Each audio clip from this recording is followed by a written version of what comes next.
Well met, lords and ladies, Jacob Butter speaking, and a warm welcome to this week's Walking Wednesday.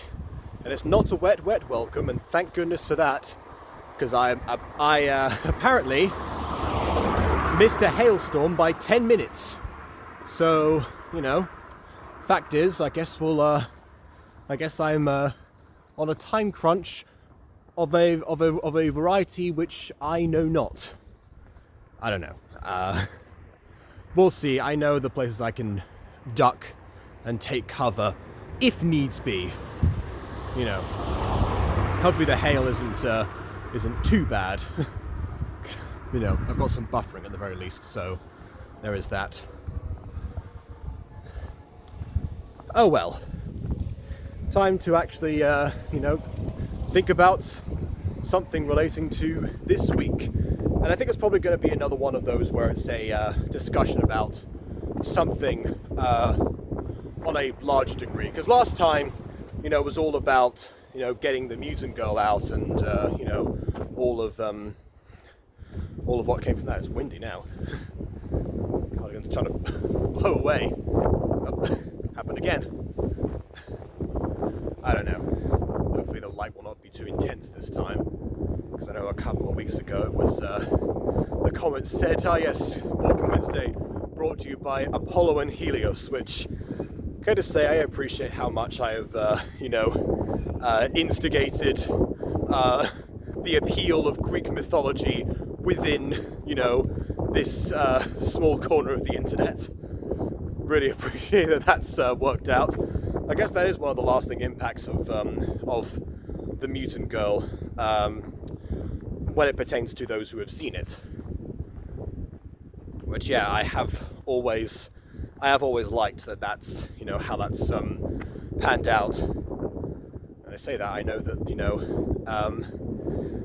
this was the last remake we worked on where I was deliberately keeping Mrs. Dysart out of episodes, because there was a brief time where people were really not super fond of her, and then as soon as she stopped appearing in episodes, people were like, where's Mrs. Dysart? It's like, oh, okay, I'll bring her back then.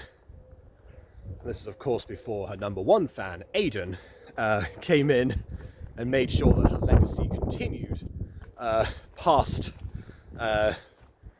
the graduation of the main characters from the school that she teaches at, or taught at the time. Which, yes, I suppose, for those who don't know, because I know that some of my family, you know, watch this, for example, Mrs. Dysart originated a mutant girl, then when Fallen Angels was pitched by Aidan, and we decided that there was going to be a familial connection between her and one of the main characters in that, she eventually became a main cast member of that once the main characters graduated and no longer see her in episodes, so that we could keep some of her essence there. I mean, she wasn't in her element at that point, because Mrs. Dysart scenes definitely work best when she's when she's teaching, like when she has control of the room, when she's, you know,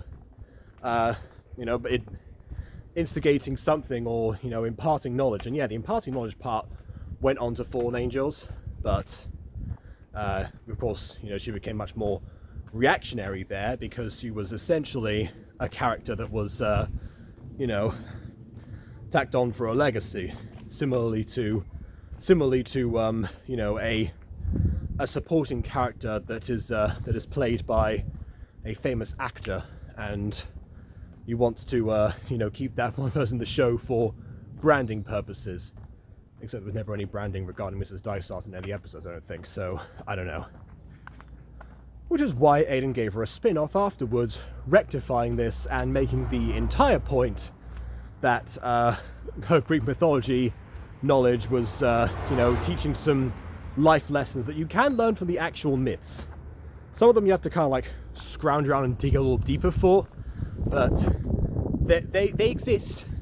They exist in there. So, I mean, a lot of Greek myths are made as cautionary tales anyway.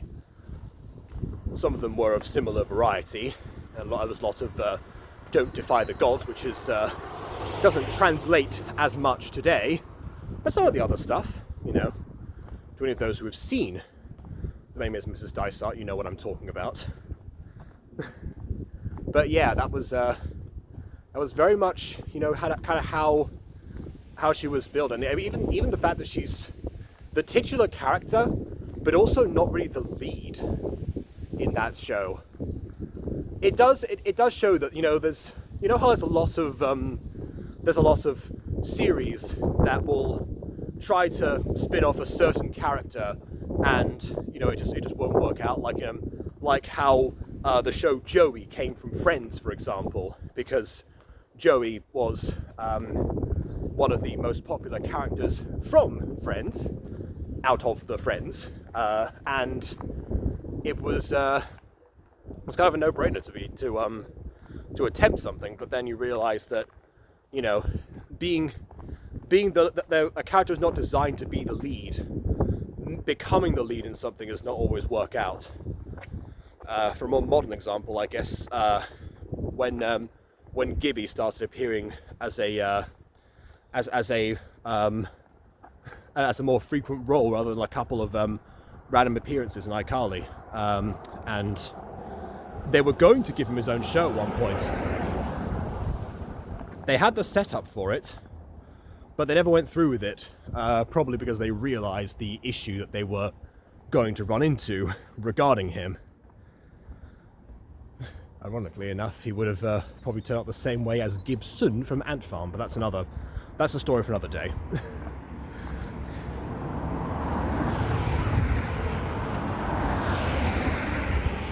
But yeah, it's very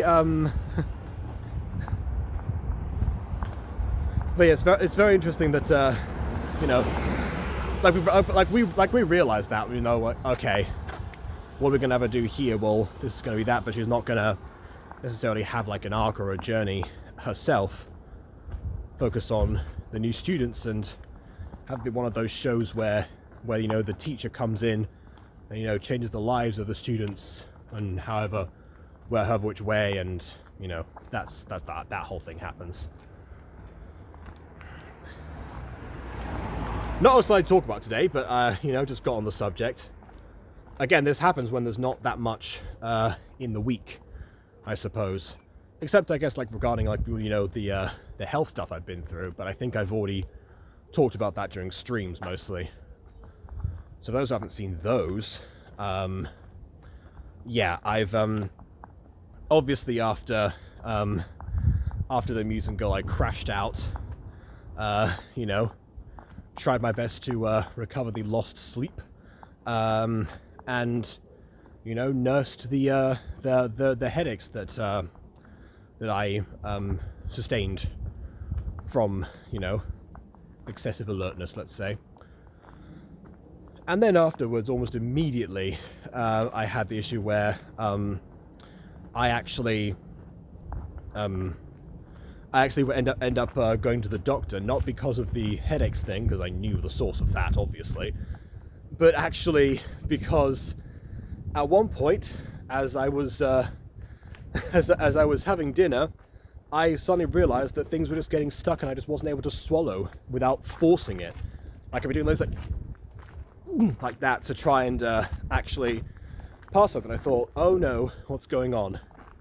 So of course, because it was after stream and therefore late at night, I had to first consult the wisdom of Dr. Google, and that led to just basically saying, okay, well, you know, do these, if you're breathing fine, then, you know, don't panic, basically. So I didn't, and because I have been breathing fine, for the record. Yeah, so I tried, okay, you know, warm beverages. They also said carbonated beverages might work, so I tried both of those.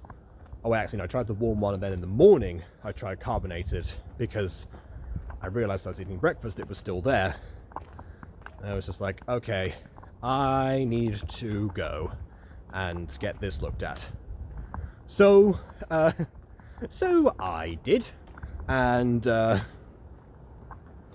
what they said I wasn't good enough actually, because my mum took me because I was still, you know, recovering, so therefore not best not to try and drive at that point. She recognised the doctor that saw me as the one who, remember when I fractured my, was it radial head, I think it was, in my arm, the same arm I'm using right now, so it's all fine now. Yeah, if you remember that whole thing, when I went to that same clinic, it was almost closing time.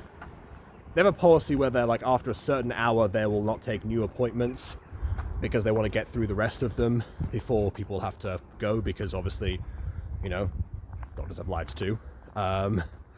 Strange as that may seem to people. So yeah, she actually happened to be walking out at that point and saw me just holding my arm in place, and then saw me immediately before we were about to get turned down by the receptionist. Went, right, bring him in. So yeah, and then I of course then went upstairs and got things seen and whatever. This time it was more of a case of she just well, she asked me a bunch of questions like what was going on, because I was talking about, you know, what happened to my throat and everything. I mentioned what I had for dinner, and that was where she got suspicious, because what happened, you know, the thing I was eating was mac and cheese, and she went, mac and cheese, as if, like, you know, if I was going to make something up, do something better. No, I don't think that's what she was thinking. It just, in the moment, I might have thought that, but that's mostly because I'd also just been watching an episode of House MD while having breakfast, and I realized, like, oh, I gotta go to a clinic myself. If you don't know how House MD works, there's a lot of scenes where idiot patients walk into a clinic and get, you know, humiliated by him in various ways, especially if there's nothing wrong with them. So that may have been weighing on my mind at the time and clouding my judgment, but obviously the rational part of me was like, okay, this would sound weird to anyone because mac and cheese is notoriously soft. She didn't ask me if there was like anything hard in the mac and cheese, because sometimes that kind of happen. I have had mac and cheese sometimes in restaurants where they will serve, well, they'll serve it with some bread, some hard bread basically, and that gets, you know, adds a crunch to the mixture of it. I think they call that picatostes in Spanish, which is one of my favorite words in Spanish. But yeah, no picatostes this time. There was sweet corn, but I forgot about that. So I didn't mention it, and obviously wouldn't be an issue either. So I thought part of it was like lodged in my throat, and then I mentioned also that I saw like on one side and not the other, and I felt like that was stranger. I guess now I realize that it's when I angle my head, because it's still an issue even now a little bit, sometimes, but then I just have to like angle myself a certain way, and it's fine. So that might have been it, because she pointed out to me that the esophagus was really small, and therefore I could not distinguish one side or the other. So you know, that was another thing I should have remembered. Again, not in my right mind for a number of reasons. But she did say that she wasn't worried on account of it not, you know, it being a soft food. There was no bones or anything. She did say that if it had been like fish or chicken or something, then that would have been more concerning because of the bones. I didn't even tell her I was a vegetarian, but you know, didn't need to. It was right at the end. So yeah, that's how that that's how that ended. She said, okay, don't worry about it. You know, make sure to chew thoroughly. You know, drink plenty of fluids. You know, just general nice advice. She was also quite smart at the end. She realized that, you know, I was, you know, a little bit paranoid, let's say. So, and therefore I was there in the first place. But, you know, I thought it probably best to, you know, get some advice anyway. She also did listen to both sides of my throat anyway with a stethoscope, but just my breathing actually. So yeah, that was it. But yeah, other than that, because I mentioned it already, like that's basically the highlight, or the highlight of interesting stuff this week. It's another one of those where, I don't have that much to say beyond the 10 minutes I spent potentially on that. But yeah, because the thing I wanted to talk about today was that, pretty much right afterwards, a couple of days later, I think it was one stream between, and then it was onto DND again. And I wasn't want to talk about like I guess that happened last week, because it was, I don't think so. Or we just kind of like decide like which day in the week. So sometimes it's a couple of days in between and stuff. We haven't really worked out that kind of system, let's say. But for yesterday particularly, both of them have been very refreshing for me, because I like focusing on something else. Lucky enough, I opened up Gacha Life 2 for the first time yesterday since Music Girl, because I need to design a new outfit for my character, which is a thing I have not done in some time, on account of various disguises or continuous episodes and etc. Yeah, making her a fashion queen was a complete accident, but we have all 100% leaned into it. Like I said, it makes me better at actually designing gacha characters, because with Mutant Girl I don't get to do that much, because especially when it's remakes, I'm just using designs that have already existed or emulating ones that came before it. So I don't get much of a chance to actually evolve designs or anything. So yeah.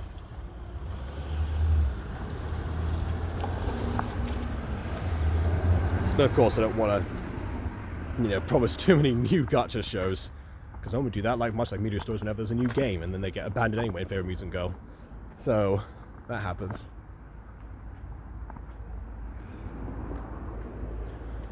But either way, it's one of those scenarios where I'm actually I needed that kind of random silliness, because it's so unstructured most of the time. In fact, this episode specifically was, I'm gonna go the other way because there's too many cars in between and such. They're gonna take a while. Yeah, not a good idea to come around here. At least not right now.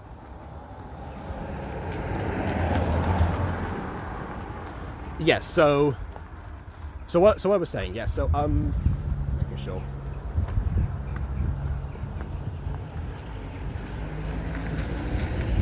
Yeah, so what I was thinking was, like, this week was just literally yesterday was just literally us shopping, and it was still it was still very fun in places. I will say that there's one thing that we all kind of collectively realize, is that when it comes to entertainment value, especially for audience members, there was going to be something that needed to be done, and it actually made me think about something else that had happened, because like during making Mutant Girl, I was actually in the background I had like several different things at different times, and one thing that since I've now caught up on Once Upon a Witchlight from Evantris, one thing that I then switched over to my very slow procedure through Legend of Vox Machina, as in the Critical Role Campaign 1. And one episode I got to was episode 15, which is called Shopping and Shipping, which was their first downtime episode in the whole time, because basically, like, the beginning of for those who don't know how the Vox Machina series started, they were basically going through, like, the Underdark and a bunch of mountains and things, and dealing with Duragar and beholders, and a beholder, illithids, all of that stuff, all at once. It was very action focused. In fact, there was most of the episodes themselves were like a couple of moments in between action, and then you know, let's go, let's you know, back to rolling initiative and beginning the next bit. So so that was their first episode where they weren't really. It was like after the battle where they, you know, they barely escaped, but they also wanted to use some of their, well, I guess some of their savings. They didn't get their winnings yet because they were still owed that.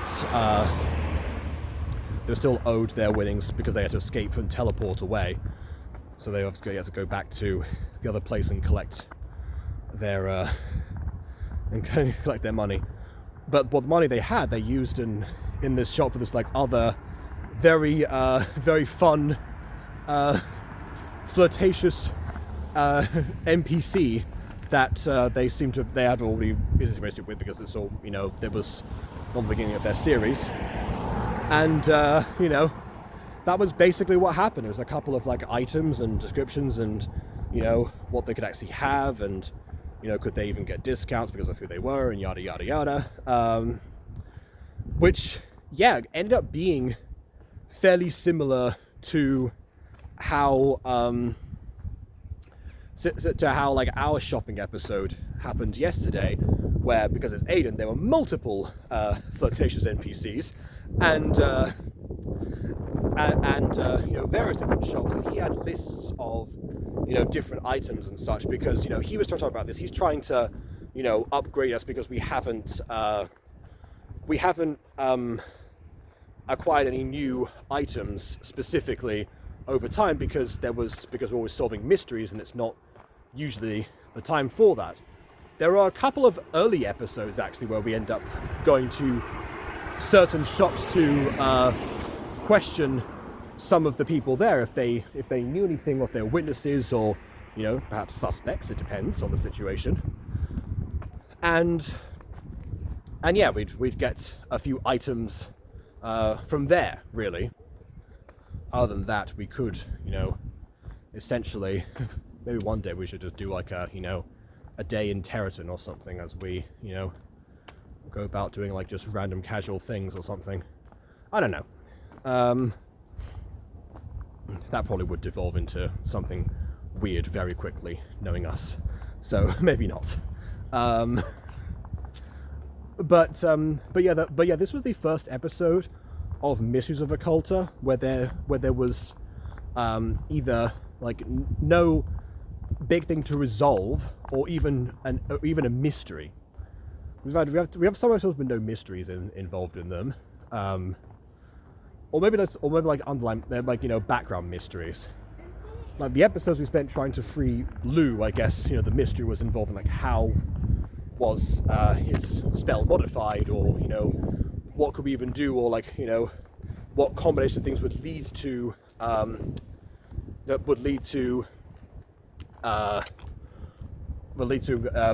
being able to actually rescue him. And that was a lingering plot thread. I suppose that does count as mystery. So this was the first episode without a mystery in Mysteries of Occulta.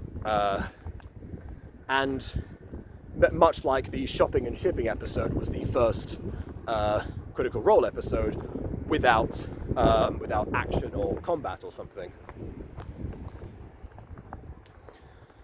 And you know, some people, if they were to take a cursory glance at what I'm actually what I have done when it comes to you know, D&D specifically, they would think that I watched Critical Role a long time ago, and have taken a lot of inspiration from there, mostly because I realized, going back to watch Vox Machina recently,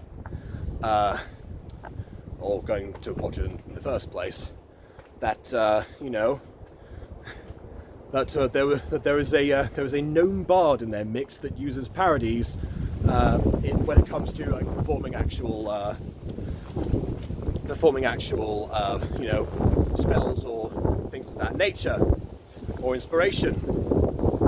It's like, oh, okay, that's a coincidence.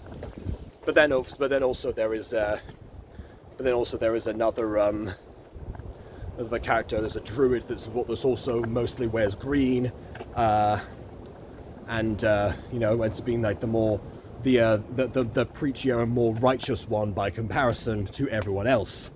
It's like, oh, great. I've done it twice, accidentally, because I did not know that much about Vox Machina when either of those two characters were created. So yeah, complete coincidence.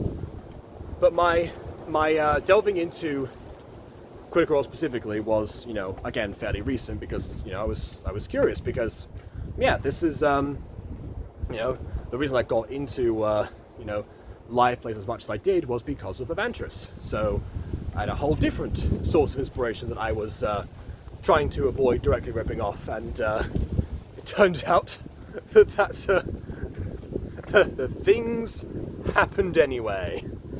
Oh boy. But yeah, what a classic example, comparing one's own live play to Critical Role. Who would have ever thought? No, but I'm just wondering, because this is because the thing about like the early live streams of Critical Role is that they kept everything in, so you can see the reactions they're getting, all the gifts. Someone apparently had made song parodies for the characters by that point already, to which I actually tried to look for them and I couldn't find them. So that's a shame. They kept receiving like actual, they got sent food, for example, which I presume means that, there was like a donation page where they cover the cost of the food they were serving the cast members at that point, because they were still eating at the table. Things of that nature, and of course the infamous episode 9 part where they're announcing the shirts that sold out before they finished announcing them. All that to say that despite that being like the moment, like it was all the action, they would not have gone into the much more like casual or emotional or hilarious moments that they would actually go into later, outside of those action-oriented bits. It was very much how people would run a home game at the time. But people were still, super enthusiastic about it, beyond the expectations of anyone who was involved. So I was just thinking, like, during that shopping episode, as it was unfolding, especially the parts where BB specifically looked into different types of armor and upgrades and what things that would be best based on either like condition effects or or AC or or like what would be affordable based on the estimations that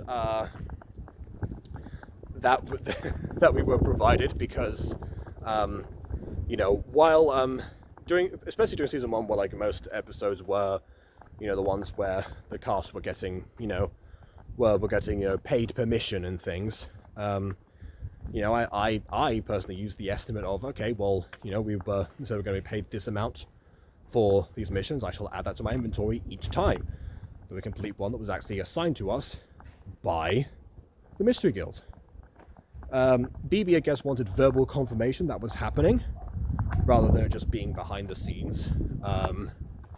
So she hadn't added anything beyond, I guess, like the random estimate of like give yourself an extra 100 or something that Aiden said during last session. So that was a bit more of a concern, I suppose. So yeah, like during that part, she was going through all of those, and we had to, because she was like thinking about it so extensively and like looking through all these different things that could actually appear, which personally I don't know if that was the best idea, because the whole point was that things would be on for sale. But I guess the meta point was to upgrade ourselves. Then yeah, I suppose it makes a little bit more sense. But yeah, the problem was that that it took a while to actually think about and make an informed decision. It's the kind of thing that would happen outside of the confines of a live play normally, or even outside of a session. The same thing as leveling up characters, another way that we could have boosted ourselves. But I don't know if Ada might have forgotten about that again, because he's either conservative about it or he forgets that's a concept to begin with. It's one or the other. I think the one-shot characters have leveled up more times than the main ones have now, ironically enough. But either way, yeah, this kind of thing where if we were leveling up physically, it would also take that long. I mean, we didn't mention that in the actual episode. Again, trying to partially cover for actual content, so there wouldn't be just dead air of BB scrolling through a list on an online website. So, so we did say that. I just say that. I was like, okay, well that's partly why, but also from our perspective as a live play, we don't want to bore the audience with that kind of thing. And this is one thing that, and that's why I mentioned the shopping episode, because people were used to the action and everything else was going on, and even the Critical Role cast themselves, they were concerned that the shopping would be boring to people. But it was actually the first time we got the chance to actually have the characters properly converse with one another, aside from a few moments of downtime, like I mentioned before, as they were going from one battle to the next. And not that we've been in particularly short supply of conversational moments at all, far from it. It's just that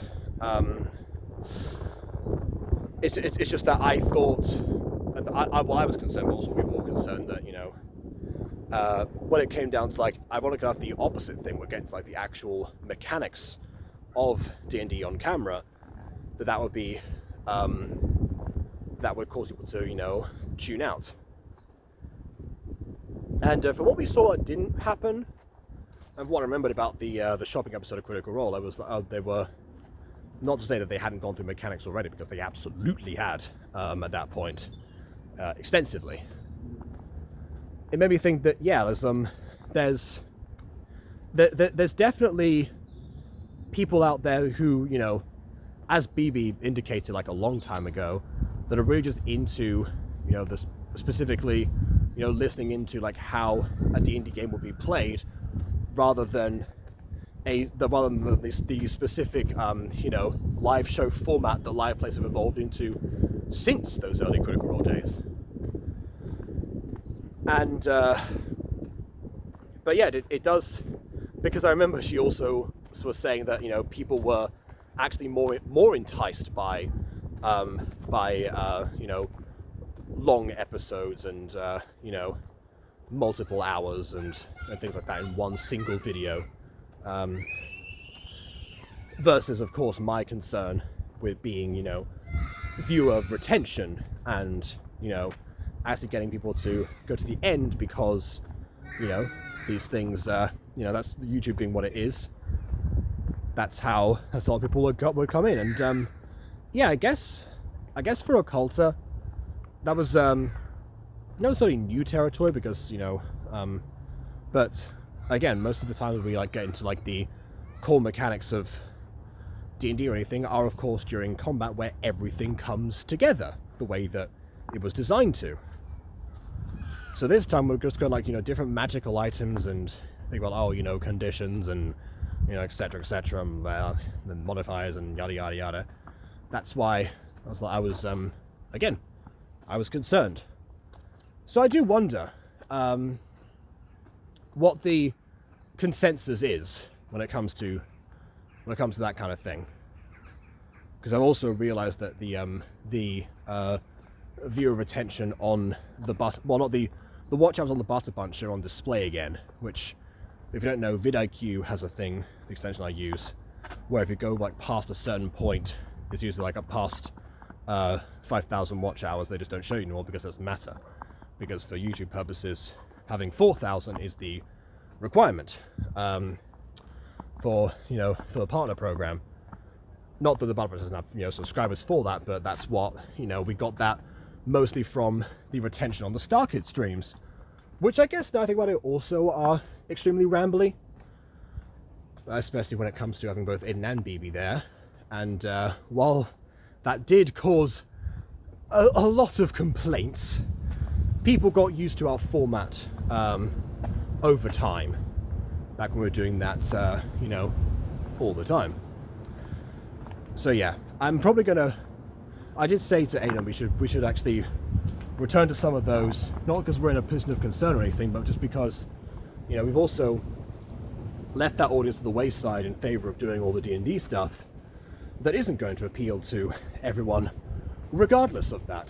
Like I thought to myself, okay, our own story format and the adventures here, it's going to be great, especially when I actually knuckle down and get around to actually making the shorts involved in promoting them with Antrastar like I was always planning to. And the edited versions, trimming down a lot of the boring discussion, which yes, that is, that last episode will be trimmed down relentlessly when I get round to it. But yeah, it's just, I don't know, I think about that kind of thing, and yeah, we're definitely, it's like the what ifs. I waited too long for for that to prevail, and I've been actually more intrigued to go back to those as well. So who knows? Maybe because of all the stuff in the main channel, I'll take a break and do some other bit more light things on the secondary channel, which is a whole different audience all to itself. So yeah, then we'll see how that goes, because it's been it's much like those other gacha series I mentioned before. It's been neglected in favor of the main for quite some time, perhaps erroneously, considering how things tend to pan out on there specifically. So I guess we shall see. But of course, there's still stuff to be done on the main. There's still plenty of lives to catch up with, because live streams, that is, to catch up with, because because I've pushed a lot of them to the wayside while I physically recovered, and also something else that William's been working on that has come out recently. And not to mention as well, last episode we reviewed, specifically the My Street After Dark episode, has made me come up with a new Aphmau theory for the first time in ages. So that's the thing that I abandoned on the main channel, that was doing all the views before the songs, and the fact that the Ultimate Aphmau song is the third most popular thing I've made on the main channel now. Yeah. So a lot that I've been, I guess, neglecting, that I would like to return to post haste. So I'm going to go ahead and do that. So please leave a like or dislike, because your opinion matters. Ironically enough, this is another episode where I said there's not much to talk about and I end up talking excessively about nonsense. So yeah, irony of course, but hey, you see that big timer? Maybe people are more into those numbers after all, and there's who's to say? But yeah, like I was saying, like I said before, subscribe if you've not done so already, and on that note, until next time, farewell.